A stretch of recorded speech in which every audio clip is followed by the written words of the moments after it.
பாருங்கள், இது புளிச்சங்காய். இது வந்து மீன் குழம்புல போடலாம். மாங்காய்க்கு பதிலாக இந்த புளிச்சங்காயை இங்கே கேரளாவிலலாம் இந்த இதை தான் போட்டு புளிக்குழம்பு வைக்கிறாங்க மாங்காய்க்கு பதிலாக. இது ஒரு நெல்லிக்காய். எப்படி இருக்குது பாருங்கள், சிவப்பா. இதை சின்ன சின்ன திராட்சை விதை மாதிரி இருக்குது. புளிப்பு இனிப்பு எல்லாம் இருக்குது. ஊறுகாயும் போடலாமா இதில். இதெல்லாம் ஒரு வீட்டில் இருந்து நாங்கள் வாங்கிட்டு வந்தோம். ஒரு சேச்சி கொடுத்தாங்க. இது வந்து பழுக்க போகிற சமயத்தில் உள்ளது. இது ஒரு நெல்லிக்காய். இது ஒரு கலர் நெல்லிக்காய். இது ஒரு கலர் நெல்லிக்காய்.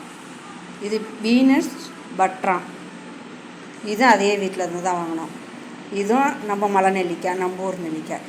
நெல்லிக்காயிலே எத்தனை விதம் இருக்குது பாருங்கள். 1 2 3 4 5 6 வகை நெல்லிக்காய் ஒரே வீட்டில் இருக்குது.